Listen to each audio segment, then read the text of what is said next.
నిన్నటి వరకు ఎండల్లో మండిన ప్రజలను ఈ రోజు కురిసిన వాన సేదతీర్చింది. రాజమహేంద్రవరం జిల్లా వ్యాప్తంగా పలు ప్రాంతాల్లో ఈ ఉదయం వాన కురిసింది. సుమారు గంటపాటు కురిసిన వానతో వాతావరణం చల్లబడింది. రాత్రి వరకు వేడి వాతావరణంలో ఉక్కిరిబిక్కిరైన ప్రజలు ఉదయం కురిసిన వానతో ఎంతో ఊరట చెందారు. అయితే రాష్ట్రంలో రానున్న 2 రోజుల పాటు విభిన్న వాతావరణ పరిస్థితులు ఏర్పడనున్నాయి. రేపు, ఎల్లుండి కొన్ని జిల్లాల్లో తీవ్ర ఎండలు, మరికొన్ని ప్రాంతాల్లో పిడుగులతో కూడిన వర్షాలు కురిసే అవకాశం ఉందని రాష్ట్ర విపత్తు నిర్వహణ సంస్థ అధికారులు తెలిపారు. దక్షిణ కోస్తాంధ్ర, పశ్చిమ మధ్య బంగాళాఖాతంపై ఉపరితల ఆవర్తనం కొనసాగుతుండగా రాయలసీమ పరిసర ప్రాంతాలపై మరో ఉపరితల ఆవర్తనం ఆవరించి ఉంది. వీటి ప్రభావంతో సోమవారం, మంగళవారాల్లో పిడుగులతో కూడిన వర్షాలు కురిసే అవకాశం ఉందని వెల్లడించారు.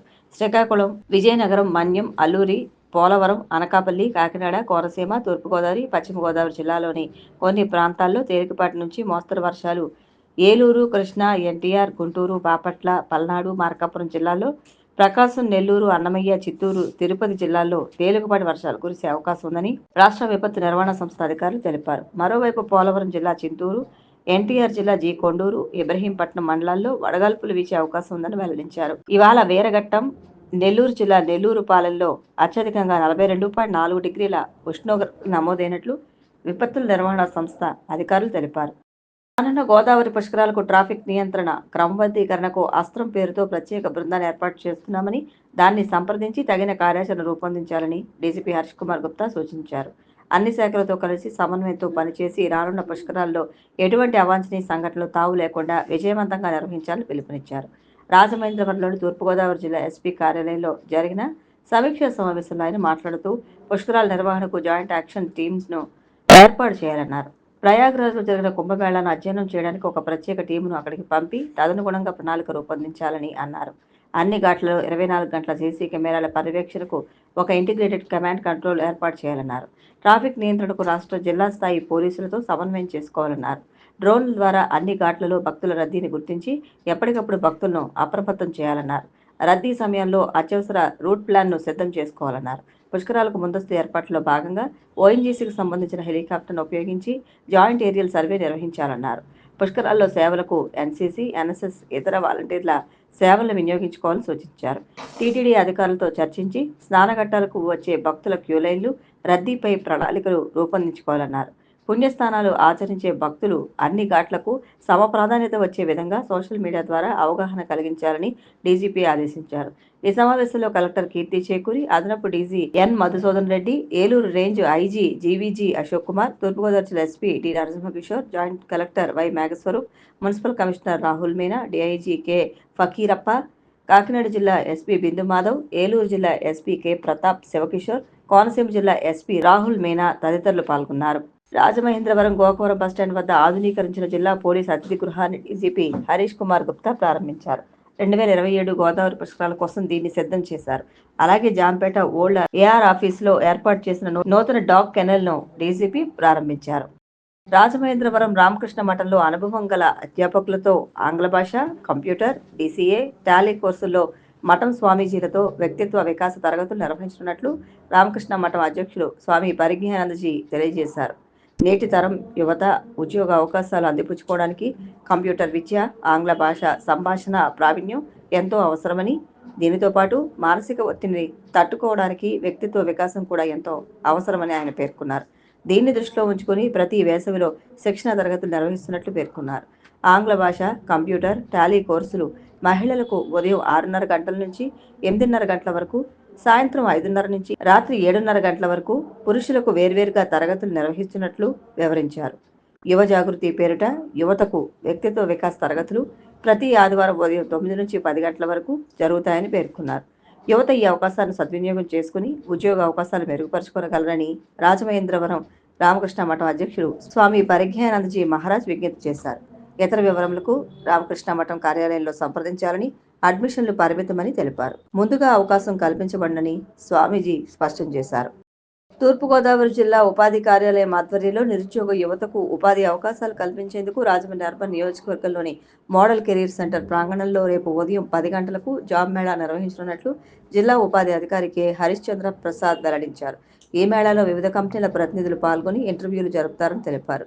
19 నుంచి 35 ఏళ్లలోపు గల 10th, ఐటీఐ, డిప్లొమా, ఇంజనీరింగ్, ఏదైనా డిగ్రీ, ఎంబీఏ అభ్యర్థులు హాజరు కావచ్చునని సూచించారు. ఆసక్తి గల అభ్యర్థులు ముందుగా ఎంప్లాయ్మెంట్ ఏపీ జీఓవి వెబ్సైట్లో పూర్తి వివరాలతో నమోదు చేసుకోవాలని, మరిన్ని వివరాలకు 9533221189 నంబర్ను సంప్రదించవచ్చని జిల్లా ఉపాధి అధికారి హరీష్ చంద్ర ప్రసాద్ తెలిపారు.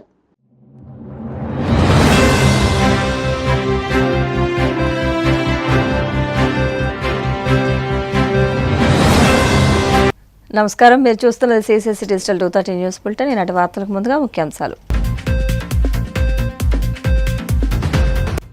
గూడూరులో ఘనంగా ఆదిశంకర్ యూనివర్సిటీ వార్షికోత్సవ కార్యక్రమం. ముఖ్య అతిథులుగా పాల్గొన్న మంత్రి కొల్లు రవీంద్ర, ఎంపీ బేదా మస్తాన్ రావు.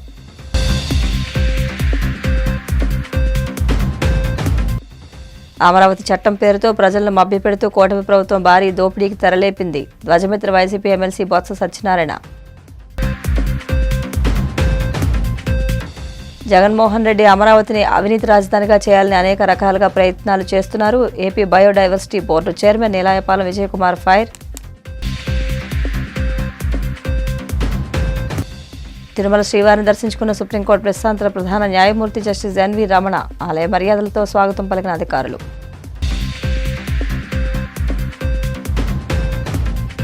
గ్రామీణ ప్రాంతాల్లో ఇంజనీరింగ్ కళాశాల ఏర్పాటు చేసి యూనివర్సిటీ స్థాయికి తీసుకురావడం అభినందనీయమని, రాష్ట్రానికి ఎన్నో సాఫ్ట్వేర్ కంపెనీలు వస్తున్నాయని, చదువుకున్న వారందరికీ ఉద్యోగాలు కల్పించాలనే లక్ష్యంతో ప్రభుత్వం పనిచేస్తుందని మంత్రి కొల్లు రవీంద్ర పేర్కొన్నారు. నెల్లూరును జిల్లా గూడూరు పట్టణ సమీపంలోని ఆదిశంకర యూనివర్సిటీ వార్షికోత్సవ కార్యక్రమంలో ముఖ్య అతిథులుగా మంత్రి కొల్లు రవీంద్ర, రాజ్యసభ సభ్యులు బేదా మస్తాన్ రావు, ఎమ్మెల్యే పాసం సునీల్ కుమార్ పాల్గొన్నారు. ఈ కార్యక్రమంలో university chairman Penchalayya, pro chancellor Aravinda, షేర్ director Padmakar, register Ramayya, principal Dhanunjaya, Rajayya, అధ్యాపకులు, విద్యార్థులు, వారి తల్లిదండ్రులు పాల్గొన్నారు. ఏకైక కాలేజ్ కూడా ఆదిశంకర కాలేజ్ అని చెప్పి ఈ సందర్భంగా తెలియజేస్తా ఉన్నాను. ఎందుకంటే విద్యార్థులు ఒక ఆత్మస్థైర్యం రావడం కోసం ఇలాంటి కార్యక్రమాలు చాలా ఉపయోగపడతాయి. మరి ఇప్పుడే పెంచలయ్య గారు మన తల్లిదండ్రుల ఆశయాల కోసం ఈ కాలేజీని స్థాపించారు. స్థాపించడమే కాకుండా దాన్ని అంచెలంచెలుగా 2001 నుంచి వృద్ధిలోకి తీసుకొచ్చి మరి ఆయన ఆశయాన్ని ముందుకు తీసుకెళ్ళడానికి అరవింద్ గారు కూడా ఈరోజు చాలా కష్టపడుతూ ఈ కాలేజీ ముందుకు తీసుకెళ్తా ఉన్నారు. మీరందరూ కూడా ఒకసారి ఆలోచన చేయాల్సినటువంటి అవసరం ఉంది. ఇవాళ మన ఆంధ్ర రాష్ట్రం భారతదేశంలోనే ఒక బెస్ట్ హ్యూమన్ రిసోర్స్ తయారు చేయాలన్నది మన గౌరవ ముఖ్యమంత్రి గారి యొక్క ఆలోచన. అందుకోసమే భారతదేశంలో ఏ రాష్ట్రం ఆలోచించిన విధంగా ఒక 15-20 సంవత్సరాల్లో ఈ ప్రపంచంలో ఏమి అద్భుతాలు సాధించబోతున్న ఆలోచన చేసి ఆ రోజున ఐటీ రంగాన్ని తీసుకొచ్చారు. ఇవాళ ప్రపంచంలో ఏ దేశానికి వెళ్ళినా మన తెలుగు వాళ్ళు ఉన్నారంటే దానికి కారణం ఆనాడు చంద్రబాబు నాయుడు గారు తీసుకున్నటువంటి నిర్ణయం. అలాగే కాలేజెస్, ఇంజనీరింగ్ కాలేజెస్ వారి దృష్టిలో వచ్చింది ఆదిశంకర కాలేజ్ అని చెప్పి నేను భావిస్తా ఉన్నాను. అలాగే ఈరోజు చూడండి, క్వాంటమ్ కంప్యూటింగ్ ఇవాళ అమరావతిలో మనం భారతదేశంలోనే ఫస్ట్ క్వాంటమ్ సిటీని, వ్యాలీని మనం ఏర్పాటు చేసుకోబోతా ఉన్నాం. మొన్ననే మనం చూసాం విశాఖపట్నంలో గూగుల్ డేటా సెంటర్, అమెరికా తర్వాత అతిపెద్ద సెంటర్ వాళ్ళు ఇక్కడ ఏర్పాటు చేయడానికి వస్తా ఉన్నారు. ఇవాళ భారతదేశం మొత్తం కలిపి 1 గిగావాట్ ఉంటే ఒక ఆంధ్ర రాష్ట్రంలోనే 3 గిగావాట్ 6 గిగావాట్ కాబోతున్నటువంటి విషయాన్ని కూడా ఈ సందర్భంగా తెలియజేస్తా ఉన్నాను.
రాష్ట్రంలో కూటమి ప్రభుత్వం అధికారంలోకి వచ్చి 2 ఏళ్లు పూర్తవుతున్న ప్రజల ప్రాథమిక సమస్యలను పరిష్కరించడంలో పూర్తిగా విఫలమైందని వైసీపీ ఎమ్మెల్సీ బొత్స సత్యనారాయణ విమర్శించారు. విశాఖలో క్యాంపు కార్యాలయంలో నిర్వహించిన మీడియా సమావేశంలో ఆయన మాట్లాడుతూ కేవలం తమ వైఫల్యాలను కప్పిపుచ్చుకునేందుకు డైవర్షన్ పాలిటిక్స్ లో భాగంగానే అమరావతి చట్టం పేరుతో ప్రజలను మభ్యపెడుతూ కూటమి ప్రభుత్వం భారీ దోపిడీకి తెరలేపిందని మండిపడ్డారు.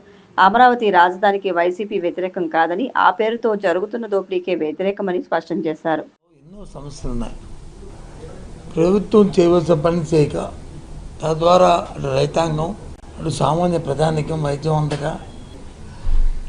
గిట్టుబాటు ధర లేక రైతాంగం, ఎరువులు దొరక రైతులు, విద్యార్థులకు వచ్చి ఫీజు రింబర్స్మెంట్ రాక విద్యార్థులు, ఉపాధి పనులు లేక సామాన్య ప్రధానికం, గ్రామాల్లో ఉపాధి పనులు లేక ఈ ఇబ్బంది పడుతున్న నేపథ్యంలో సరే చంద్రబాబు నాయుడు గారు ఆయనకున్న పూర్తి పలుకుబడిని ఉపయోగించి అమరావతి వచ్చి కేంద్రంలో చట్టం చేశారని చెప్పని ఆ ప్రజల మధ్య మభ్యపెట్టడానికి ఇదేదో స్వాస్థ్యంగా కాంక్రీట్ వేసామనే ఒక ఫీలింగ్ ఇవ్వడానికి ఆయన చేసిన తాపత్రయాన్ని లేదు జగన్మోహన్ రెడ్డి గారు వచ్చి ఆయన ఆలోచన ప్రజలతో పంచుకోవడానికి ఒక 200 కిలోమీటర్లు రాజధాని ప్రాంతం ఉంటే బాగున్న 170 కిలోమీటర్లు అని ఆయన వచ్చి మచిలీపట్నం నుంచి విజయవాడ మీదుగా అటు గుంటూరు బాగుంటుంది ఆయన తాలూకా అభిప్రాయాన్ని ఆయన చెప్పడం, ఇది ఒక రోజు రోజు దాని మీద డిస్కషన్ జరిగింది అయిందంటే కాదు. కానీ రోజు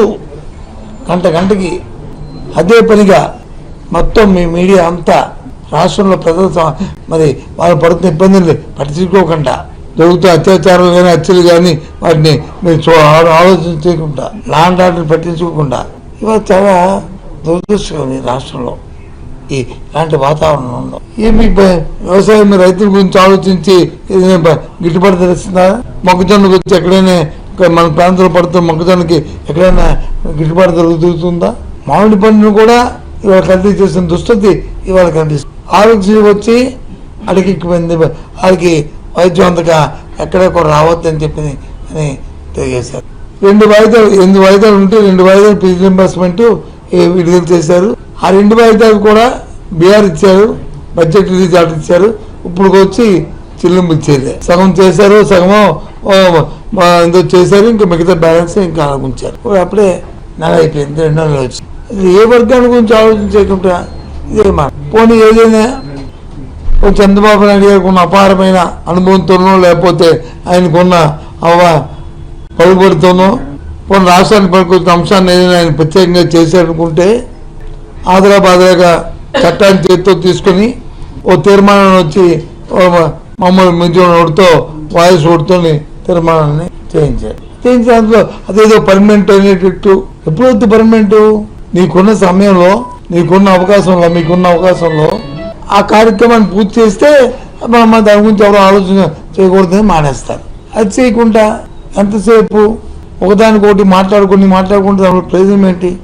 సూటిగా చంద్రబాబు నాయుడు గారిని అడుగుతున్నాను, ఇంత కార్యక్రమాన్ని చేయించావు కదా, అన్నావు కదా, మేము పెద్ద ఇచ్చేసాను కేంద్రంలో స్పెషల్గా సభలో వచ్చి తీర్మానం, మరి రాష్ట్ర విభజన సమయంలో ఇచ్చిన హామీలైన ప్రత్యేక హోదా గురించి ఎందుకు చేయట్లేదు? అది జ్ఞాపకం రాలేదు నీకు? ఆ ప్రత్యేక హోదా వస్తే ఈ అమరావతి లాంటి అమరావతి 10 వచ్చును, బొంబాయి లాంటి సిటీలు, విశాఖపట్నం లాంటి సిటీలు 10 సిటీలు ఇక్కడ పుట్టినాం, పరిశ్రమలు వచ్చినాం. హైదరాబాద్ కంటే ఇంకా మరి ఈ ప్రాంతం ఇంకా అభివృద్ధి చెందేది. ఎందుకు చేయలేదు కార్యక్రమాన్ని? ఏమంటే అది ముగిసిన అధ్యాయం, అయిపోయింది ముగిసిన అధ్యాయం. ఎందుకు దాని గురించి మరి కార్యక్రమాన్ని చేయలేదు? ఆ ఆలోచన లేదా? నేను విమర్శిస్తాను కాదు, అసలు ఈ నాయకుడు ఆలోచనలు ఏమవుతున్నాయని అడుగుతున్నాను. ఇది విమర్శ కాదు, ఇది బాధ్యత ప్రభుత్వంలో ఇవాళ రాష్ట్రంలో. ఎందుకు చేయలేదు? ప్రత్యేకవాదం గురించి ఎందుకు అడగలేదు? జగన్మోహన్ రెడ్డి గారు మచిలీపట్నం నుంచి గుంటూరు వరకు అమరావతిపై జగన్ అబద్ధపు లెక్కలు వేస్తున్నారని AP biodiversity board chairman Nilayapalem Vijay Kumar అన్నారు. మాజీ సీఎం వైసీపీ పార్టీకి అధినేత అయి ఉండి అబద్దాలు ప్రచారాలు చేయడం సరికాదన్నారు. అమరావతిని అవినీతి రాజధానిగా చేయాలని అనేక రకాలుగా ప్రయత్నాలు చేస్తూనే ఉన్నారని ఆరోపించారు. చదరపు అడుగుకు 14,000 ఖర్చు చేస్తున్నారని ప్రచారం చేస్తున్నారని, అందులో సగం కూడా కూటమి ప్రభుత్వం ఖర్చు చేయలేదని వెల్లడించారు. అమరావతి మీద మాజీ ముఖ్యమంత్రి జగన్మోహన్ రెడ్డి గారి అబద్ధపు లెక్కల గురించి మనం మాట్లాడుకోకపోతే పార్లమెంట్లో మన విజయం పూర్తి కాదు. ఎందుకంటే రామాయణంలో విశ్వామిత్రుడు యజ్ఞం చేస్తున్నప్పుడు మారీ సుబాహులు సారాయి పోస్తున్నారంట. సో ఆ పక్కన శ్రీరాముడు లక్ష్మణుడు ఉండి ఆ యజ్ఞాన్ని రక్షిస్తాడు. అట్లాంటి అమరావతి యజ్ఞం మీద ప్రతి ఒక్కరు విషం కక్కుతూనే ఉంటారు. ఆ విషయాన్ని మనం తిరిగి తప్పు, వాళ్ళు చెప్పింది తప్పు, వాళ్ళు చెప్పింది వాస్తవం కాదు అని తిరిగి మనం వాస్తవాలు చెప్పకపోతే మనం అమరావతికి న్యాయం చేసిన వాళ్ళం కాం. సో ఏప్రిల్ 1వ తేదీన ఏప్రిల్ ఫూల్ చేయాలనుకున్నాడేమో తెలియదు జగన్మోహన్ గారు. ఏప్రిల్ 1వ తేదీన 2026 సంవత్సరంలో 4 రోజుల క్రితం తన ప్రెస్ కాన్ఫరెన్స్ పెట్టాడు. సరే, వైఎస్ఆర్సీపీ అధ్యక్షుడిగా ఆయన ప్రెస్ కాన్ఫరెన్స్ పెట్టి మాట్లాడవచ్చు, తప్పేం లేదు. కానీ మొదలు పెట్టినప్పటి నుంచి అదే సమయంలో పార్లమెంట్లో అమరావతి యొక్క డిస్కషన్ జరుగుతోంది. దేశ పార్లమెంట్లోని వివిధ పార్టీలు అన్నీ కలిసి పార్లమెంట్లో ఈ అమరావతి బిల్లును పాస్ చేయాలి అనే డిస్కషన్ నడుస్తున్నప్పుడు జగన్మోహన్ రెడ్డి గారు డైవర్షన్ టాక్టిక్స్ ఆయనకి బాగా తెలుసు కదా. ఎందుకంటే అక్కడ అందరికీ తెలిసిపోయింది గ్యారంటీగా పార్లమెంటులో వైసీపీ ఓడిపోతోంది ఈ బిల్లులో అని. ఎవ్వరూ సమర్థించలేదు వైసీపీ యొక్క వాదనని. ఇక్కడైనా అమరావతి భయంకరమైన కుంభకోణం, అసలు ఇంతకంటే స్కామ్ ప్రపంచంలో ఉండదు, అది ఇది అంటూ ఆయనకు వచ్చిన నోటికి వచ్చిన అంకెలు చెప్పేశాడు. అమరావతిలో ఒక్కొక్క స్క్వేర్ ఫీట్ని 17,000 రూపాయలు కొంటాను, ఒకసారి 14,000 రూపాయలు కొంటా మేము చేస్తున్నామని ఒకసారి, ఇట్లా రకరకాల అంకెలు చెప్తూ వచ్చాడు. ఆ రోజే ఆయన ఖండించాలి అనుకున్నాం కూడా. కానీ పార్లమెంట్లో దేశవ్యాప్తంగా ప్రతి పార్టీ మనల్ని సమర్థించింది. మన అమరావతి వాదన కరెక్ట్ అని చెప్పింది. అమరావతి అనే రాజధాని ఆంధ్రప్రదేశ్కు ఉండాలి అని చెప్పింది. అంత సంబరంలో గెలుస్తున్నప్పుడు ఈ అబద్ధాల రామాయణం ఎందుకు అని చెప్పి ఆ రోజు చెప్పలేదు. కానీ అబద్ధాల అంకెలను తనకు అనుకూలంగా మార్చుకుంటూ సౌకర్యంగా మతిమరుపు అనే ఒక డిసీజును అంటించుకొని పార్లమెంటుకు ఖర్చు పెట్టిన దేశ పార్లమెంటుకు ఖర్చు పెట్టిన డబ్బులు కూడా ఈయన ఇష్టం వచ్చేది తగ్గించేస్తూ ఆ అంకెలను కూడా తప్పు చెప్తూ, సో ఆ టైప్లో ఒకవైపు పార్లమెంటు ఓడిపోతుంటే కూడా ఈయన తన ప్రెస్ కాన్ఫరెన్స్లో కూర్చొని అమరావతి మీద విషం పోయడం అనే దీన్ని ఆపలేదు. ఒక ప్రొఫెషనల్ ఎకానమిస్ట్గా, ఒక అధికార ప్రతినిధిగా ఈరోజు ఆడిట్ చేయబడిన లెక్కలతో ఈ జగన్మోహన్ రెడ్డి గారి అబద్ధాల కోటను తుత్తునీయలు చేయడానికి ఇవాళ ఖచ్చితంగా వీలుగో ఆయన చెప్పిన అబద్ధం చెప్తాం. ఎందుకంటే ప్రజలకు వాస్తవాలు తెలియాలి. ఎవరు తప్పు చేసినా, మేము తప్పు చేసినా, ఇంకో తప్పు చేసినా, ఎవరు రైట్ చేసినా అసలైన వాస్తవాలు ప్రజలకు తెలియజేయాలనే ఉద్దేశంతోనే ఇంచు బై ఇంచు ఒక్కొక్క దీన్ని విపులీకరించి will give the actual table కూడా ఇస్తామన్నమాట. సో చదరపు అడుగుకి అమరావతిలో దాదాపు 14,000 రూపాయలు ఖర్చు పెడుతున్నాం. ఒక్కొక్క చదరపు అడుగుకి 14,000 రూపాయలు ఖర్చు పెడుతున్నాం అంటూ జగన్మోహన్ రెడ్డి గారు ప్రధానమైన ఆరోపణ చేశారు. నిజంగా అర్థం కాదు, అదేదో మావి గన్ను పెట్టావు ఇట్లాంటి ఆలోచన ఆయనకి ఎట్టొస్తాయో, అదేవిధంగా ఇట్లాంటి ఫిగర్స్, ఇట్లాంటి అంకెలు ఎక్కడి నుంచి పుట్టిస్తారో, ఎవరు ఆయనకి స్క్రిప్ట్ రాసిస్తారో తెలియదు. కానీ అలవోకగా 14,000 రూపాయలు అంటూ అబద్ధం చెప్పేశారు. అమరావతి అనే పేరుకు ఒక చరిత్ర ఉందని టీడీపీ గుంటూరు జిల్లా అధ్యక్షుడు, రాష్ట్ర లీడ్ క్యాప్ చైర్మన్ పిల్లి మాణిక్యాలరావు అన్నారు. వైసీపీ అధినేత జగన్మోహన్ రెడ్డి ఆంధ్రప్రదేశ్కు రాజధాని మావిగన్నని మాట్లాడడం సిగ్గుచేటని అన్నారు. కడుపున పుట్టినటువంటి బిడ్డకి పేరు పెట్టాలంటే శాస్త్రాలు చూస్తారు, రాశి ఫలాలు చూస్తారు, పితరుల పేరు చూస్తారు, తల్లిదండ్రుల పేరు చూస్తారు. రేపొద్దున పెద్దోడైన తర్వాత ఆ పేరు వాడు పిలిచేటప్పుడు అవహేళనకి ఏమన్నా గురి అవుతాడని చెప్పేసి ఆలోచించి మంచి పేరు పెడతారు. అట్లాంటిది రాష్ట్రానికి పేరు పెట్టాలంటే ఏంటి? అమరావతి. ఏంటి అమరావతి అంటే? అమరావతి అంటే ఒకప్పుడు దేవతలు పరిపాలించిన రాజ్యం.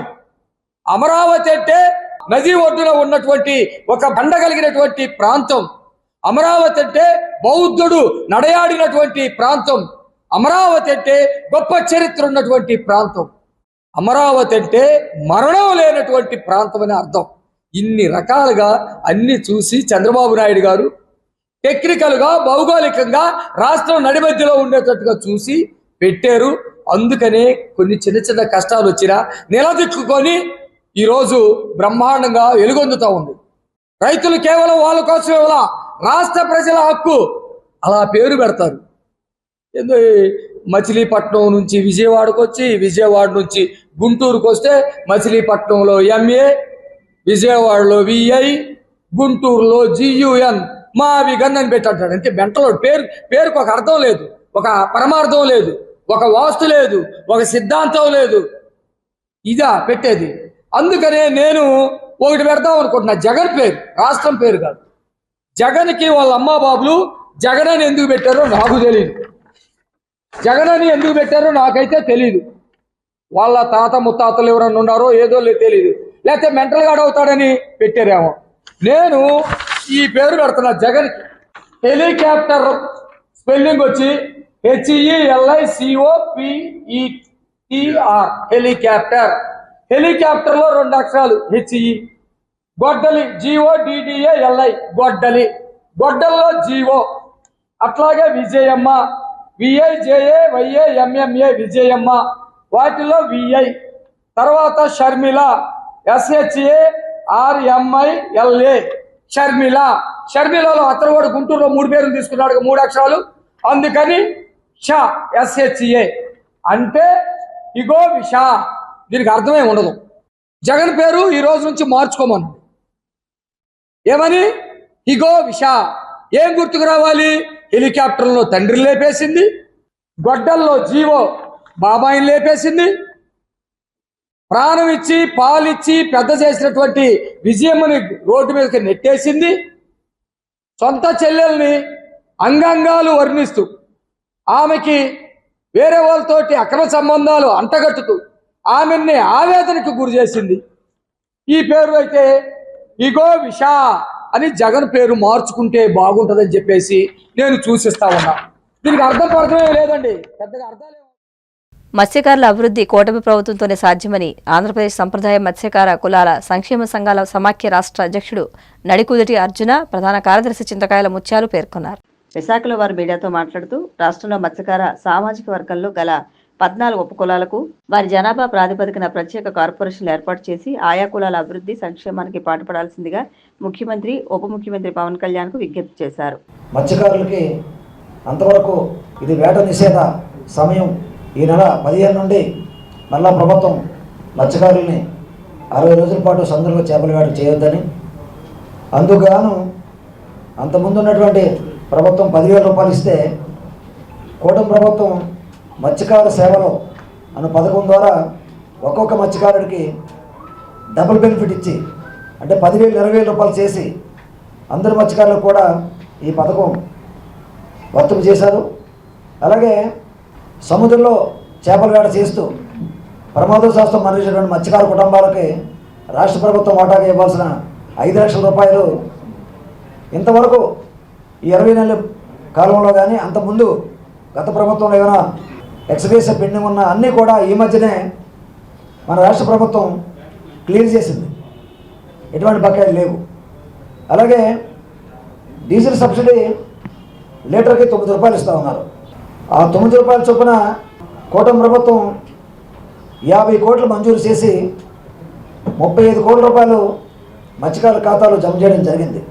అందుకని ప్రభుత్వానికి మా మత్స్యకార సంఘం తరఫున, మత్స్యకార సమాజం తరఫున ముఖ్యమంత్రికి, ఉప ముఖ్యమంత్రి పవన్ కళ్యాణ్ గారికి ప్రత్యేక ధన్యవాదాలు తెలియజేస్తూ మేమందరం కూడా ఈరోజు ప్రెస్ మీట్ ఏర్పాటు చేయడం జరిగింది. ఈ కూటమి ప్రభుత్వం అధికారంలోకి వచ్చిన తర్వాత ఈ మత్స్యకార 14 ఉపకులాల్లో కొన్ని కులాలకి రాజకీయపరమైనటువంటి అవకాశాలు కల్పించింది ప్రభుత్వం. అయితే ఉత్తరాంధ్ర జిల్లాల్లో ఎక్కువగా సముద్రంలో చేపలు వేటాడి సముద్రం మీద ఆధారపడి జీవిస్తున్నటువంటి వాడపంచ కులం, అలాగే నెయ్యిల కులం, జాలారి కులం, అలాగే పట్టపు కులం, ఈ కులాలకి ప్రభుత్వం ఇంతవరకు నామినేట్ పదవుల్లో ఇవ్వాల్సిన అవసరం ఉంది. అందుకుగాను మా సంఘం తరఫున రాష్ట్ర ప్రభుత్వాన్ని ఏవైతే మత్స్యకార ఉపకులాల్లో ఈ యొక్క నామినేట్ పదవులు కానీ ఇతరత్ర రాజకీయపరమైన అవకాశాలు కల్పించలేదో కల్పించమని చెప్పేసి ప్రభుత్వాన్ని కోరుతున్నాం.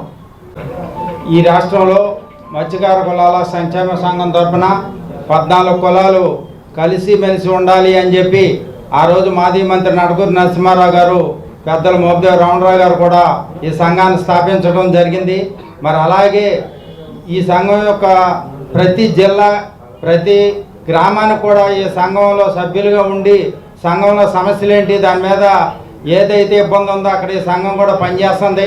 మరి అలాగే రాజకీయంగా కూడా వాడబలిజులు మరి అలాగే బెస్తలు జాలరి నెయ్యిల ఈ 4 తెగలకి కూడా న్యాయం జరుగుద్ది. మరి అలాగే మొన్న కడపలో మా మీటింగ్ జరిగే రోజునే బెస్తలకి ఇబ్బంది జరుగుతుందంటే త్వరలోనే జరుగుద్దని చెప్పాము. మరి అలాగే అక్కడ బెస్తలకి ఆప్కా చైర్మన్ ఇచ్చారు. మరి అలాగే త్వరలోనే మనం ఉత్తరాంధ్ర కూడా ఈ వాడబల్జులకి ఇక్కడ ఉన్న మిగతా వాళ్ళు కూడా న్యాయం జరుగుద్దని కోరుకుంటూ మరి అలాగే సోదరులారా మరి ఈ సంఘం రాష్ట్రంలో అన్ని జిల్లాల్లో కూడా జిల్లా కమిటీలు వేసుకున్నాము. మరి అలాగే మేము చేసే ప్రతి మంచి చెడుకు కూడా ఈ సంఘం పనిచేస్తుంది. మరి అలాగే త్వరలోనే మేము అన్ని జిల్లాల్లో కూడా ఎక్కడైతే మారుమూల గ్రామాలు ఉన్నాయో ఆ గ్రామాలకి మరి కొన్ని కడప జిల్లాలో పలు ప్రాంతాల్లో దొంగతనాలకు పాల్పడుతున్న దొంగల ముఠాను అరెస్టు చేసినట్లు ఎస్పీ షెల్కే నచికేత్ విశ్వనాథ్ తెలిపారు. దొంగల ముఠాను మీడియాకు ముందు హాజరుపరిచారు. అనంతరం ఆయన మాట్లాడుతూ బస్సులో ప్రయాణికుల నుండి బ్యాగ్ లిఫ్టింగ్, ఇంటి దొంగతనాలు, హాస్పిటల్లో చోరీలకు పాల్పడుతున్న ముఠాను పులివెందుల పోలీసులు అరెస్ట్ చేశారన్నారు. నిందితుల వద్ద నుండి 41.34 లక్షల రూపాయల నగదు, 215 గ్రాముల బంగారు, 554 గ్రాముల వెండి, మొత్తం 80.01 లక్షల రూపాయల విలువైన చోరీ సొత్తు రికవరీ చేసినట్లు తెలిపారు.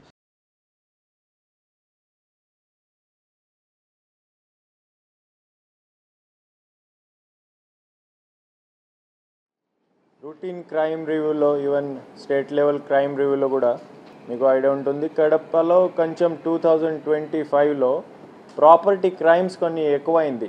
ఆ ఇన్ఫర్మేషన్ అనాలిసిస్ క్రైమ్ అనాలిసిస్ చేస్తే బయటకు వచ్చింది.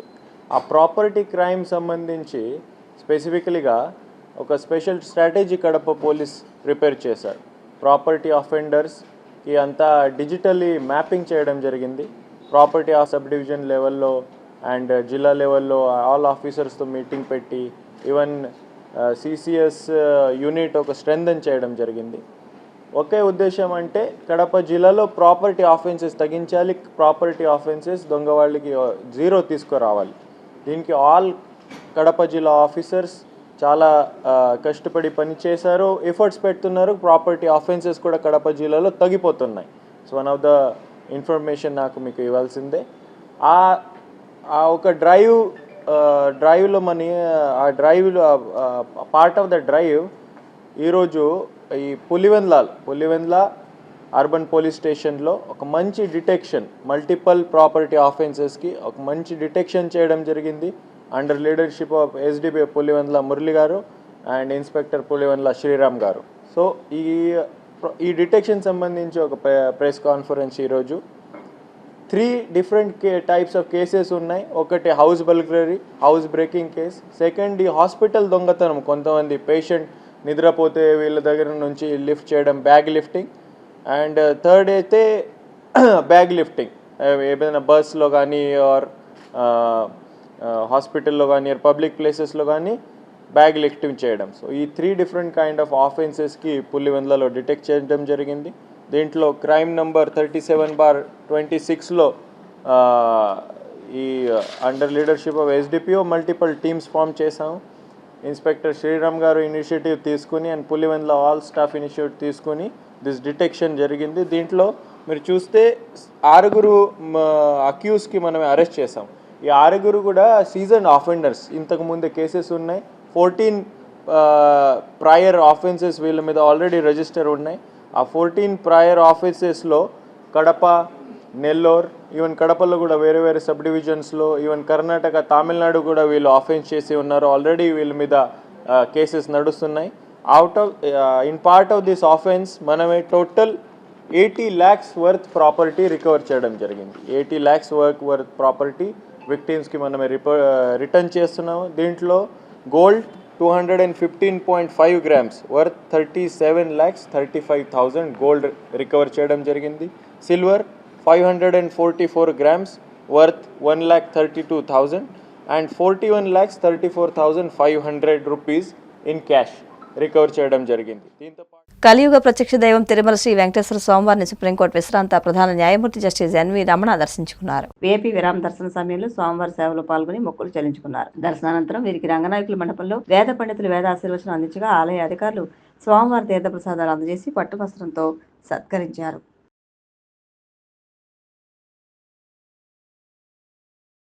వార్తలు ముగించే ముందు ముఖ్యాంశాలు మరొకసారి.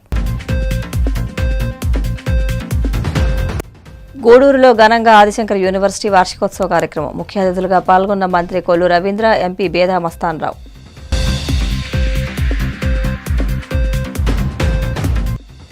అమరావతి చట్టం పేరుతో ప్రజలను మభ్యపెడుతూ కూటమి ప్రభుత్వం భారీ దోపిడీకి తెరలేపింది. ధ్వజమిత్ర YCP MLC Botsa Satyanarayana.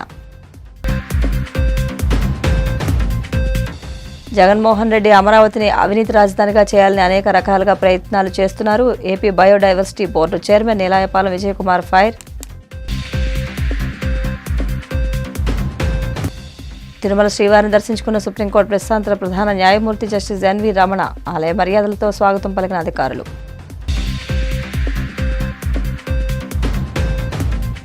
CCC digital 230 news bulletin ఇంతటితో సమాప్తం.